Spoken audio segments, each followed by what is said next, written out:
Hi there, friends. I'm Eli here in Vancouver. I'm here with TechSoup Connect Canada, a project of the Digital Nonprofit, which is a group of volunteers who've come together to say, how can we support nonprofits figure out how they can use technology? We are all under the umbrella of TechSoup, which is a nonprofit that helps other nonprofits get, implement, and use technology effectively. We've got a repeat guest this time. I'm excited to have us address the problem that I hear most often in my emails, which is, what tools should I use? How do I select the right one? This is a daunting, scary thing that all of us come up against. And so I'm delighted that we've got Kim Peterson coming back to talk a little bit about ways we can actually navigate this tricky and perennial question. But who is Kim, you ask? Good question. Kim is a fundraising consultant with Cedar Fundraising, specializing in strategy and implementation of core fund development activities for small nonprofits. Kim applies her expertise to the whole fundraising process. That's from operations, communications, strategy, annual giving programs. And so basically, if there's a fundraising problem, you got to talk to Kim.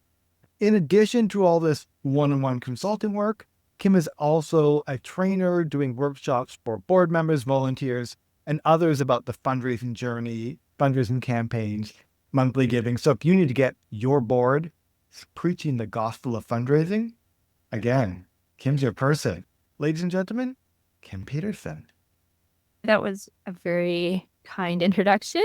I'm Kim, and I am calling in today from the traditional and unceded territory of the Musqueam people out at UBC campus. Over here on the West Coast, it's a beautiful, rainy, sunny mixed season, and all of our leaves are starting to turn or show off their amazing fall colors. So I hope everyone else is getting as beautiful in autumn as we are here. But yeah, so today I'm going to talk about your fundraising tech stack and all those essential building blocks to a fundraising system that help you reach your revenue goals and also your community building goals while being efficient and helping your team do their jobs better. So searching for the right tool can feel really intimidating. It can feel overwhelming. Eli's right. When you go onto a message board for nonprofits, especially I don't know why it is, but especially in the springtime for some reason, everybody's asking about databases and email systems and things like that, trying to get a good sense of what is the right fit or what is the best thing to choose for their organization. And that's what I hear from those comments is that it can be overwhelming, all of the different options out there. If you just do a quick Google search, you'll get 50 different sponsored ads.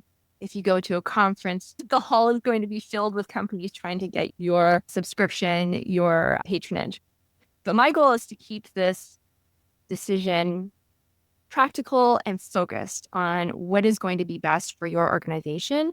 And like I said, what is really going to help you reach those goals that you set out. And because I'm a fundraising consultant, I am usually focused on fundraising and community building, which is all tied together. So before we jump in, I'll ask everyone on the call if you're in the market for some kind of tech tool right now and you're trying to figure it out, maybe just share that, just sort of a sense of where everybody is. Okay, so we'll start super basic, talking about what does it mean when I'm talking about a tech stack or fundraising tech stack.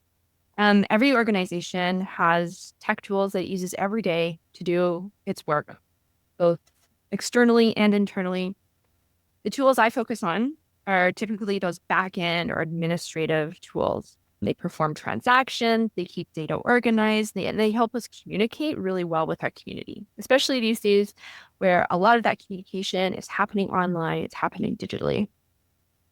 And then when they say stack, all those tools that you use to do your work stack together, the things that are working together, if you throw them all in a pile, that is your stack.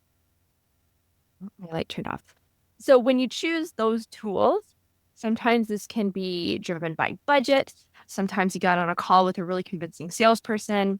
There's lots of different reasons people choose tools, or maybe you just inherit them and there's something that your predecessor or your board picked out 5 years ago and you're just stuck with. And ideally, the tool should be helping you save time and build stronger donor relationships as well. So here's our tools. Oops. And these are the ones that I think about most often in my work. Here's our stack.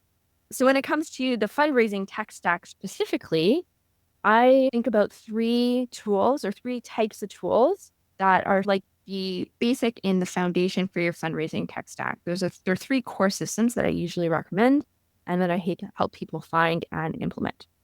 And these are them. Okay.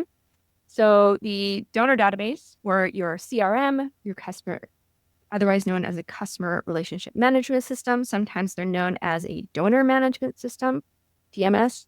I usually hear people say CRM, even though that's like a for-profit term that we've inherited. This is really the backbone of your fundraising tech stack. And then we've got the online fundraising. And when I know there's a lot of things going on with online fundraising, you've got your ways to give page and the stories about all of the people that you help and all that stuff that really feed into the fundraising. But at the most basic part of it, I look at the donation form itself. And then there's the email communication system as well, which again feeds into all of those other pieces, the online fundraising, the data that's coming into your system as well.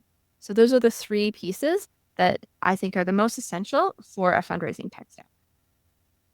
I'll go through them individually here. So on the screen here, you'll see a few vendors that you probably recognize for CRMs. Again, these are the ones, if you Google CRM for nonprofit, CRM for fundraising, these are the ones that will usually pop up. There might be some of these that are on TechSoup as well. I realized that when Eli was making the introduction, but I don't work for any of them. I'm just putting them up there as examples here. Like I said, they're a backbone of the fundraising tech stack, your CRM, all the data connected to your supporters, your community, those contacts, email addresses, other information is going to flow in and out of the system. So this one is one I really like to focus in on pretty consistently above all the other systems. And a good functional database is really going to help you build relationships by organizing information.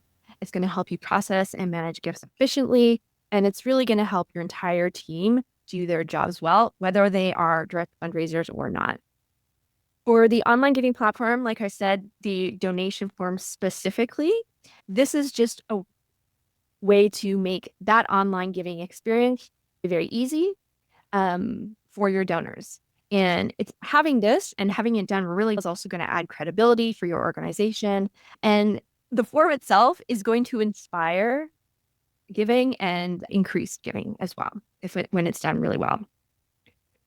So while a lot of community level giving, and when I say community level giving, people who give annually, people who give $50, $100 at a time, while that community level giving is generally has unfortunately been going down over the last few years, monthly giving, in fact, has been going up. And monthly giving happens primarily online through these forms. So that's another reason why these forms are so important, is to really dial into that monthly giving piece as well. Like I said, the online form is one piece of your online giving ecosystem, but today we're talking about these forms specifically. Unfortunately, the online giving form itself tends to be a bit of an afterthought.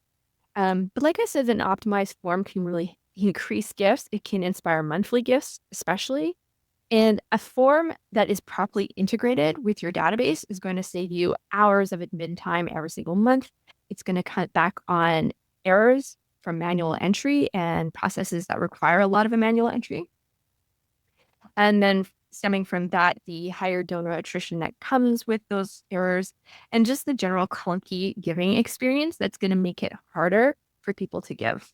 These days, like, attention spans are really tiny. So as soon as something is difficult or if an error comes up or if it's confusing, oftentimes we lose those donors. So that's why this system is also super important.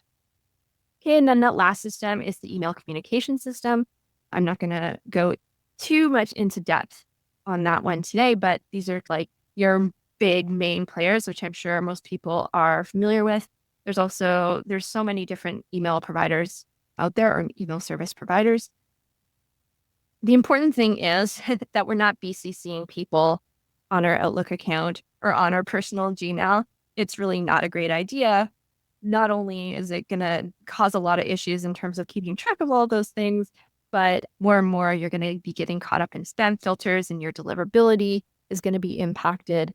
And having a system that helps with your email communications helps to keep you compliant and really serving your community in the best way possible. All right, so we've got all of these systems, and if we think back to that previous stack that I had, it was just like a pile of pancakes, and they're beside each other and theoretically working together. But the secret sauce really are those integrations.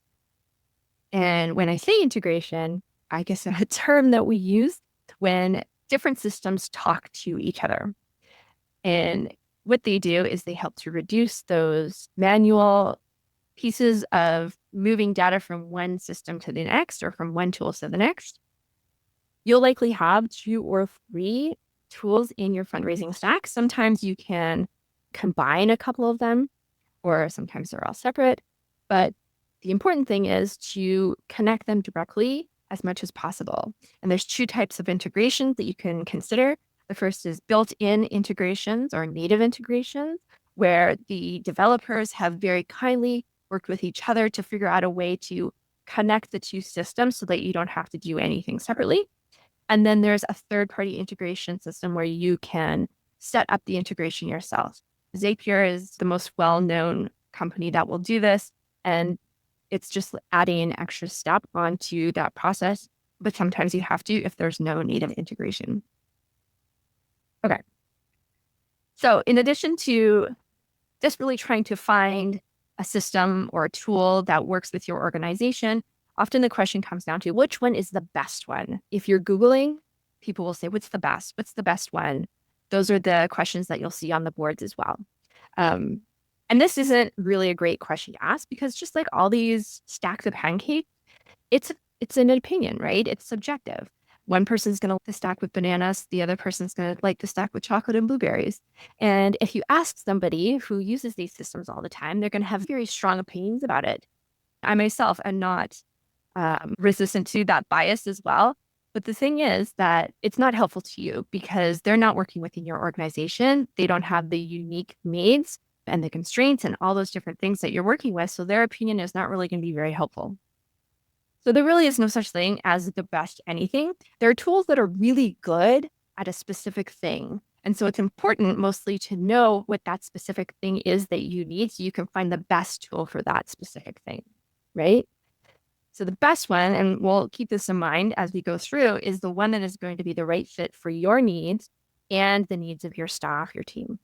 And this is also why I don't think the first step should be going out and asking for recommendations as well, because it's really just going to muddy the waters for you. And then the second thing too is there's no tool that does it all, right? Unfortunately, if you wanted something that organized your data, sent out emails, and did the online fundraising program, you can find systems that do that. But they're only going to do one thing really well. And then the other 2 pieces, they'll have the functionalities there and they're going to be really basic. But depending on your needs, you might need something a little bit more than that. So that's something to keep in mind as well. All right. So now we'll talk about comparing the systems without losing your mind and being completely overwhelmed by all the different things that are out there. So I have a 3-step process that I use when helping clients and who are all small nonprofits decide what to use for their organization. And the first step is always going to be discovery, right? So we're going to have to find out what it is, that specific thing that we need this system, this tool to do.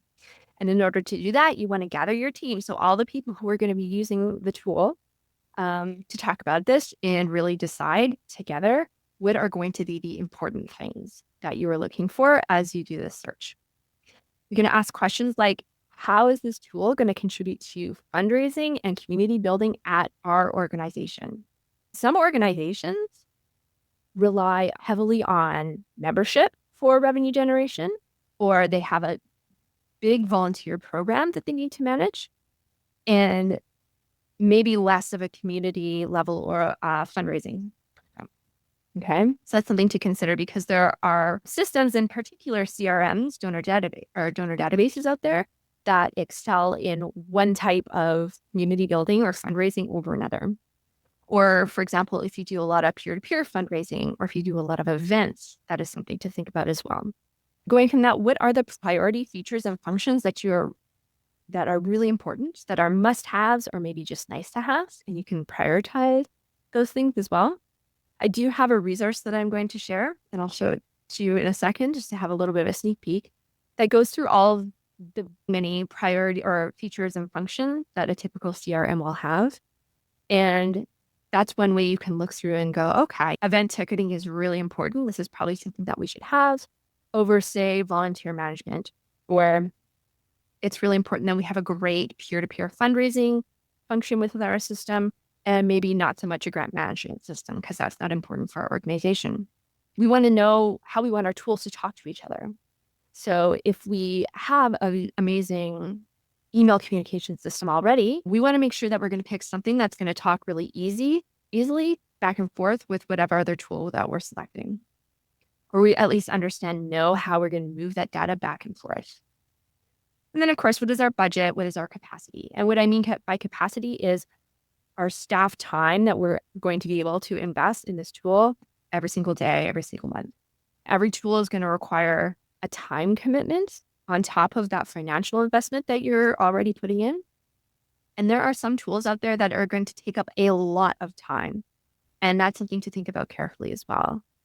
There are some systems out there that seem like a great deal, but once you pull back the cover and investigate a little bit more, you'll come to see that, oh, it's something that we need to customize. There's going to be a lot of time setting this up. We'll maybe need somebody working on this full time in the back end, or we'll have to hire a consultant to come in and help us on a regular basis to run this system. So balancing out that capacity and that budget piece can be an important consideration. So here's the amazing tool that I have put together. All it is a Google Sheet, really, but it lists all the different features that I have seen and that I have considered when looking through and trying to decide and help organizations decide on a CRM specifically. I don't have a list right now for the other two pieces, but this will be helpful if you are working in that space at the moment. I don't think it's an exhaustive list, but it's pretty close, I would say, getting close. So that's something that you can bring to these team meetings, turning on my light again, team meeting, and to go through and say, okay, yeah, it's important that it connects with our bookkeeping. It's not important that we have email automations, all of those things. All right. And then the next step in our process is the actual research. So we're not diving right into that research piece right off the beginning, because that's really going to overwhelm everybody. But once you know what you're looking for, it's going to be a little bit easier to find that. So I mentioned this already. We're not asking for recommendations. We're not calling up our buddy who's been a database person for the last 20 years. That's probably the last thing you want to do. And because that person's going to have way too many opinions. We're going to do some research ourselves. And the main way that I've usually done this research is just through Google. I've just done searches, really, and also an accumulated understanding of what's going on in this landscape. But these days, there's a lot of AI research happening. And I don't know if anybody on the call has had the opportunity to try out some AI research, but it is pretty effective. It's really fast. And it's something that I'm using more and more. So in a second, I'll show you a bit of a demo of what that looks like. But mostly, it's just taking all of the information that you gathered during your discovery process and plugging it in to an AI tool. I use ChatGPT all the time. And so that's what I'm going to be showing you here in a second. But I'm sure there's other sort of typical tools that would do the same thing.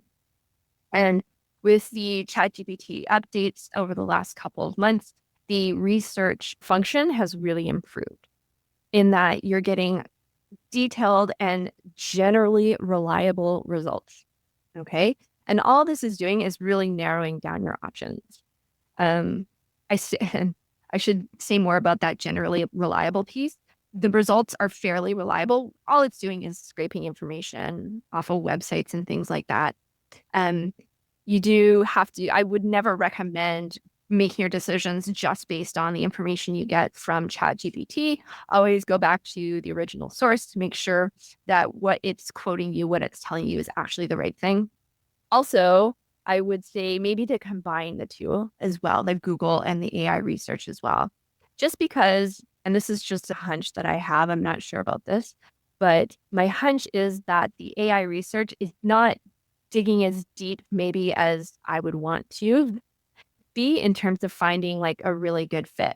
For example, if you've got like a very small vendor out there who has built a product that is exactly what you need, but they don't necessarily have the budget for all those sponsored ads or to end up on the top of a Google search or what have you, it's potentially AI is not pulling those pieces. So what I would even do maybe is do some searches yourself, maybe to find some lesser known vendors out there, and then ask your chat to dig up a little bit more information and add that to the list as well. Or for example, you could go to the TechSoup website and pull some names from there as well if you're choosing from those to help to pull up that information to compare all the different features.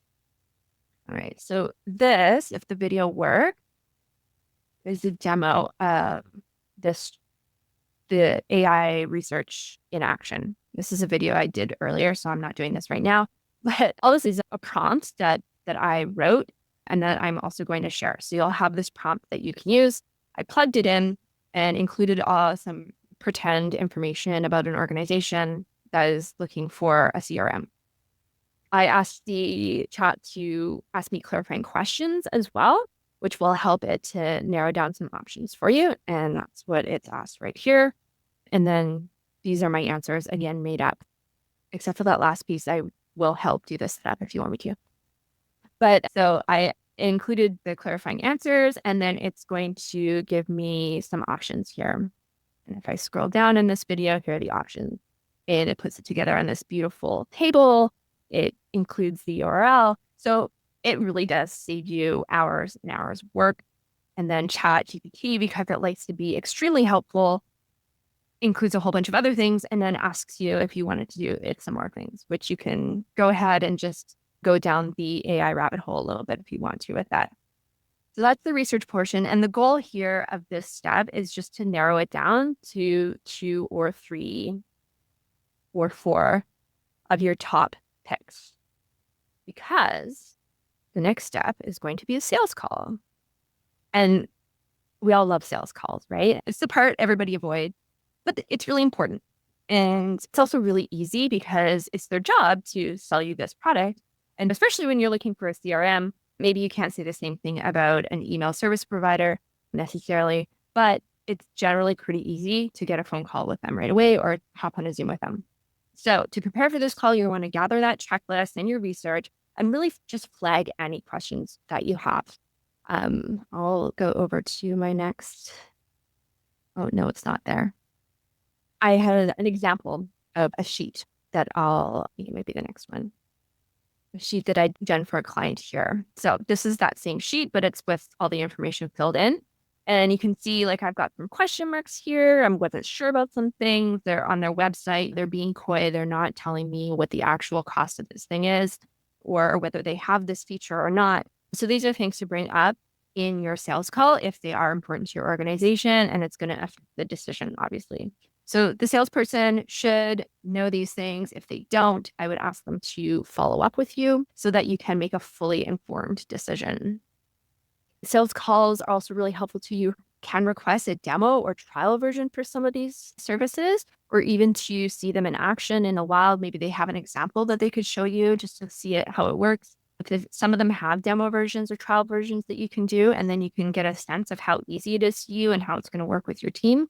The thing about sales calls, you do have to go in knowing what to do and what to expect as well. They're sometimes, because like I said, it's their job and they have all these different techniques to get you to sign up. They're going to bring some false urgency, maybe say there's a deadline or things like that. Or try and really pressure you into a multi-year contracts, which I don't recommend if it's the first time you're using this tool. Even if it feels like you're going to save money, I feel like the risk is too high that you might actually not end up saving money if the tool is not right. Um, so just to be aware that these are things that are happening, but at the end of the day, you are driving the bus, right? This is your decision. The timeline is your timeline, right? So as long as you know how long it takes to say migrate or migrate data or set it up or anything like that, you can also ask things about what kind of support they're able to provide to you. All that should be on that list as well. And you can go through some of those things if you're not aware. Okay, we're doing really good for time. So I have time for the case study. This is an example of an organization that I worked with very recently to help them find some technology that was going to work really well for them. So they are a residents association in Victoria, which is the beautiful capital of BC here. You can see in this picture, that's the Parliament buildings that we have. So just a very nice city to visit. So the Downtown Residents Association, when they reached out to me, they were trying to figure out how to upgrade their technology to help grow their membership and improve how they connect and communicate with the people in their neighborhood. So through the discovery process, I found out some really important things that helped to guide our project. First, I found out, as opposed to most of my clients, their priority was not actually fundraising. So that really shifted the search quite a bit because their focus was membership and volunteers specifically. So when I was looking for their systems, I was looking for systems that supported these aspects a little bit more than the donor part of it. I also found out that they were keeping their data in all these different locations. They had all these amazing volunteers, but they had lists here, lists there. They had, I'm sure, some in their drawers written on paper as well. And that was something that we really needed to centralize and bring all together. So I was looking for a system that could hold and organize and really work with all the different kinds of data that was living in all these different places.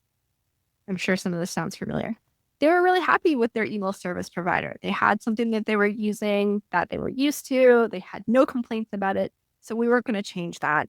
Instead, we were going to try and find something that integrated really well with this new centralized data system. So at the time when I was working with them, I was doing my research the old-fashioned way through the Google search, and I found 3 options. This is the sheet here that we looked at before. So we had a company called Communal.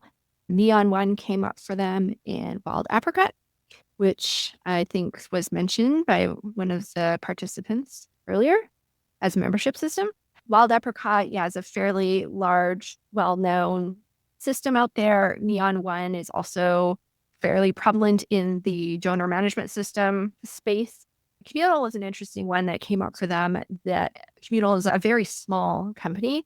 I actually was just aware of them outside of the search anyway, so I was able to bring them into the search as well. So you can see here how we mapped out all the different things. Actually, the list goes on quite a bit longer, and you can see some of the highlighted pieces are where the different features differed quite a bit. So I thought that was interesting to point out and share with the client because some of the things were all the same. It was less of an issue. I think I had also highlighted things that were important to them specifically in terms of the decision. For them, having a Canadian company was important as they are Canadian. And for my Canadians on the call here, we know that our CRA is picky about tax receipting. And also there are concerns for some organizations, but not for every organization, about data storing as well. So that's also a reason why it's nice to have this list to go through and just to know what to ask as well. So in the end, I should say they picked Communal, which was interesting, like I said, because it was a smaller company, but it actually fit them really well. It was extremely specific to what they did as a group. So I do have lots of time for questions. Awesome. So, friends, I'm going to give you some time to drop your questions into the chat and I'll make sure I bring them. But I've got a couple here that are here at the top of my brain. So one of the people attending today doesn't have any CRM right now. So obviously they're in an interesting place. If you're coming at this with minimal budget and you're just at that beginning place. What are your recommendations in that case? Because it's in some ways it's there's a lot of opportunity in that space. What do you recommend to someone when they're at the beginning and they don't really have a program right now?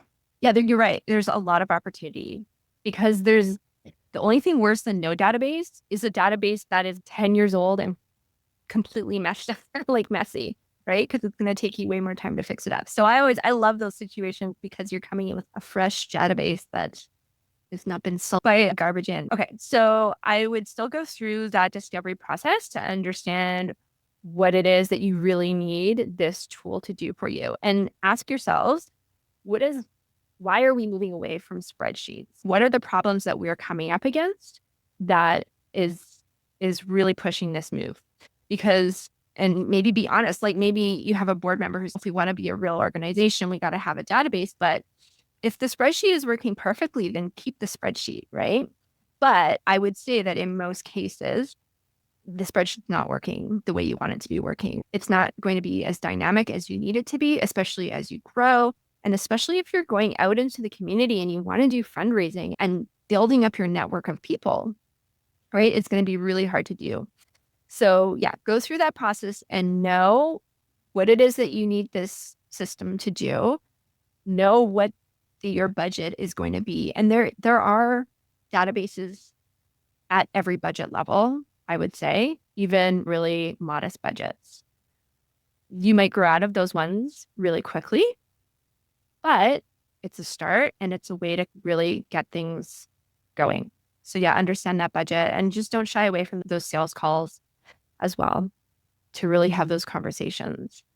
And I would be wary. Again, I think I talked about this earlier, of things that are highly customizable.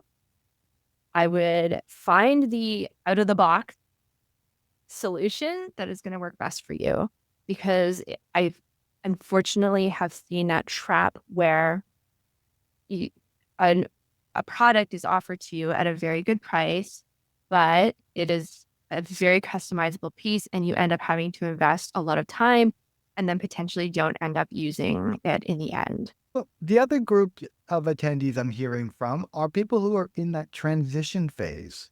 They started with something, they inherited something, Mhm. and some of them have made their choice already. So they're past the initial research place, but they have a different opportunity now, which is to say, oh, when we're transitioning, what data should we leave behind? What should we clean up? How could we improve our data model and how we do our work?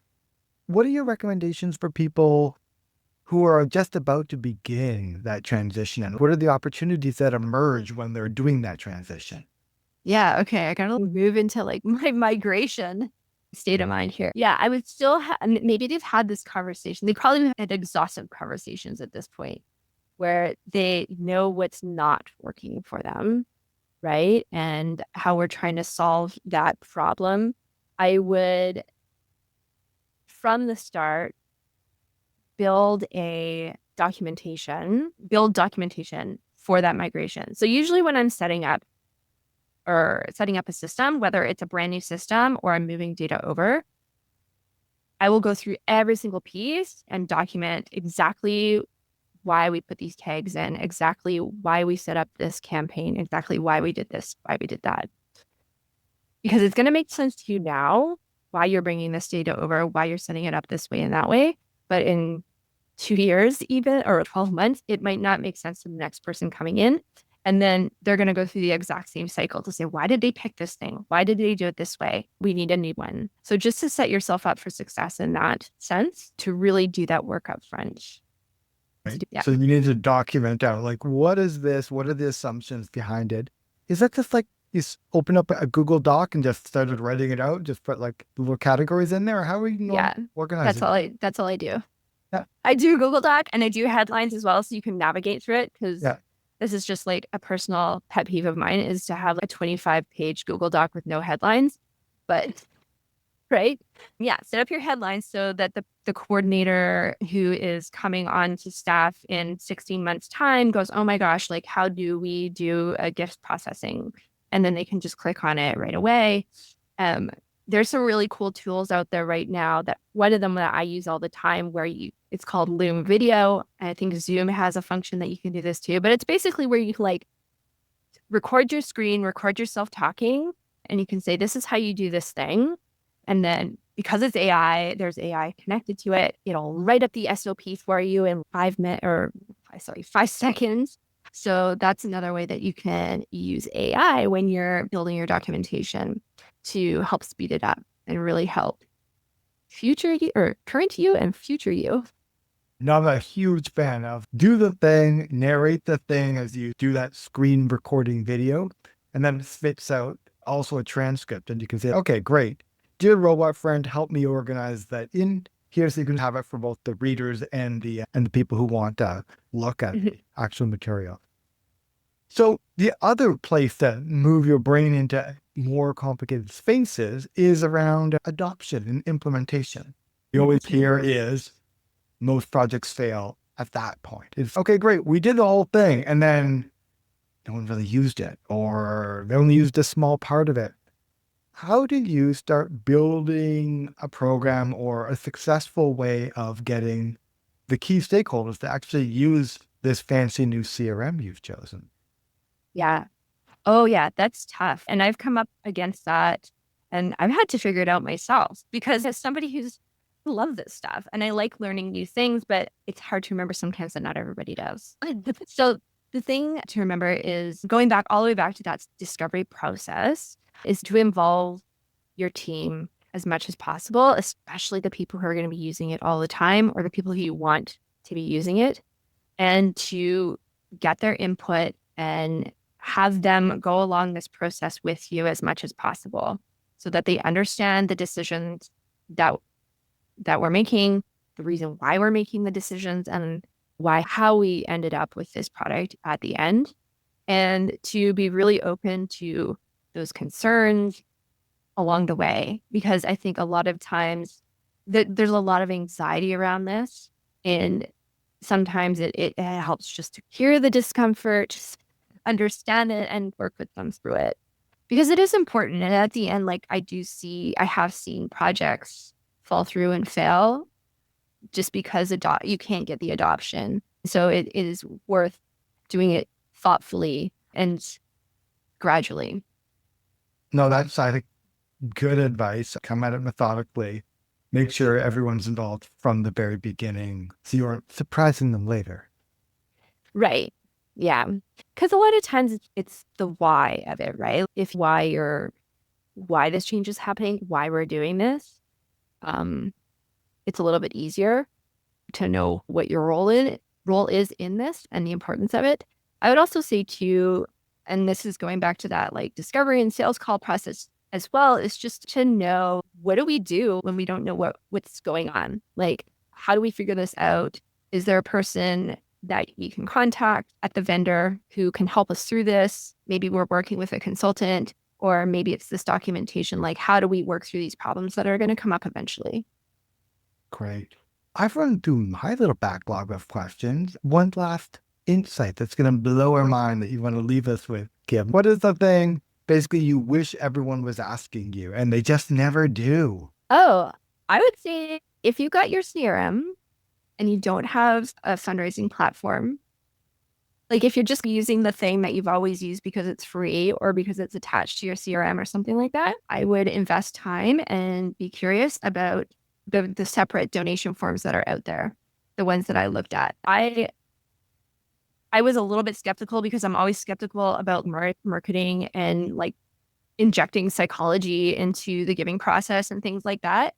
But the people who build these forms, and the one I'm thinking about specifically is there's a couple, Fundraise Up, Raisley, which is connected right to Keela, and I think Zephy does them to some extent. They know how to build forms that encourage people to give and specifically encourage people to give monthly. And I've seen like pretty amazing things just by doing a really cool form. So don't ignore that part.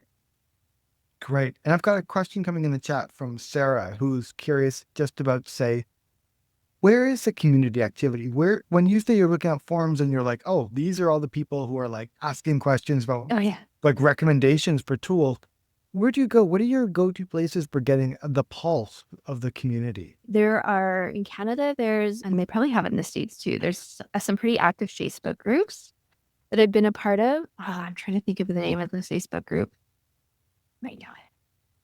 I haven't been on there in a while because I've been trying to stay off of Facebook, but there's a Facebook group. Maybe I'll send it to you, Eli, if it comes to my mind Sort of thing. after this call. There's a couple of Reddit forums, and Reddit's always a really interesting place if you go to the right subreddits. There's some good, yes, some good ones. LinkedIn, a little bit, probably there's groups, but I haven't been involved with them. There's probably some tech groups on LinkedIn that maybe people know about, but yeah, those are the places to go. Check on Facebook. And I remember the classic was always the Canadian nonprofit happy hour. that's the one. Yeah. Yeah, they dropped that link into the chat. Lovely. Perfect. Then let's all go away with our homework. So I'm taking the recording for this session and I'll make sure that's available to everyone. And I'll also in the email include the links to these great resources we got around the actual sample prompts, as well as like the spreadsheet to fill out to make sure you're being really clear about what are your needs and then like how does that match against some of your top options you've been looking at. And otherwise, I want to say thank you so much, Kim, for being one of our repeat experts and coming back and sharing this with us. Super duper helpful, as I've been seeing here in the chat. And with that, I'll send you all home 5 minutes early so you can go and enjoy your lunch or check on the next thing. Go visit your dog. All the good things in life. Thank you, everyone. This was really fun. I always love talking about this stuff. So thanks, Eli.